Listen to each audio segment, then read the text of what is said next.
Chapter 1. Moonlit Shadows. The first time Alex realized he was different, it wasn't the violent snapping of bones or the rush of animalistic instincts. It was the itch, an unbearable, maddening itch that clawed beneath his skin every time the moonlight touched him. It began on his 16th birthday, the age when most in his family embraced their transformation into powerful wolves under the full moon. The entire pack had gathered in the forest clearing, their howls harmonizing with the night's rhythm.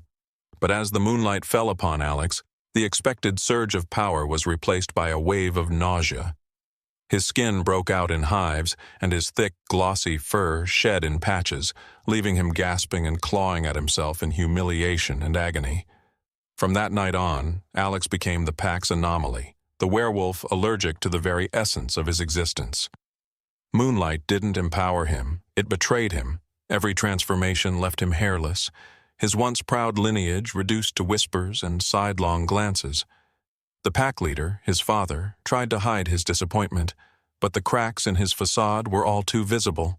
For years, Alex lived on the fringes of pack life, straddling the line between their world and the human one.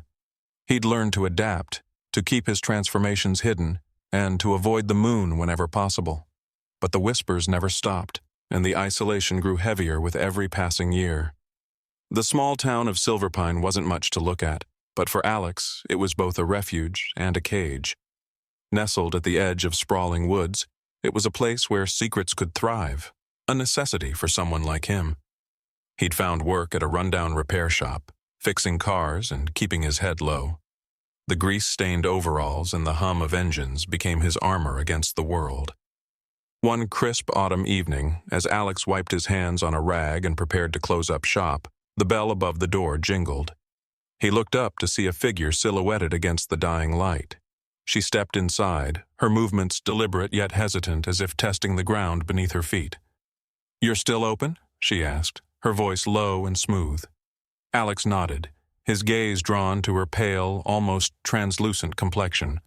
She wore dark sunglasses despite the fading light, and her black hair framed her face like ink bleeding into paper. "Yeah, what do you need?" he replied, tossing the rag onto the counter. "My car, it's making a noise." "A bad one," she said, sliding her keys across the counter. "I was told this is the place to go for quick fixes." Alex picked up the keys, glancing at the wolf-shaped keychain. He frowned. Something about her presence prickled at the edges of his instincts. "I can take a look," he said cautiously. She offered a faint smile, though it didn't reach her eyes.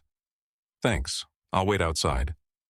As she turned to leave, Alex couldn't shake the feeling that she carried secrets of her own.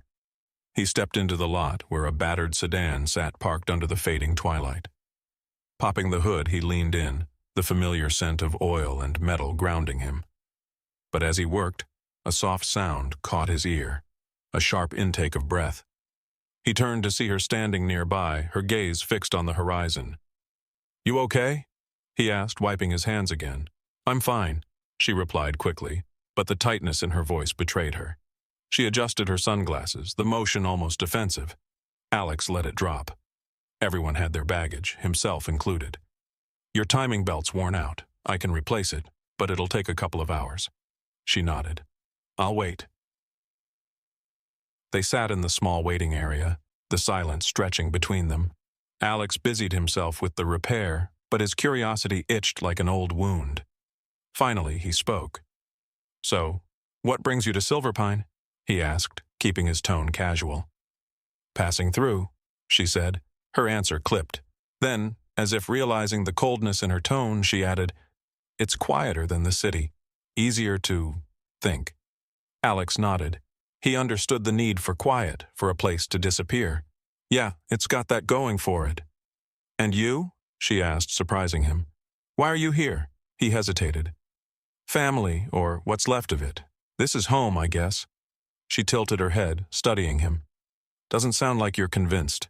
Alex shrugged, focusing on the car. "It's complicated." "Isn't it always?" she said softly. For a moment, the air between them felt charged, a shared understanding lingering just beneath the surface.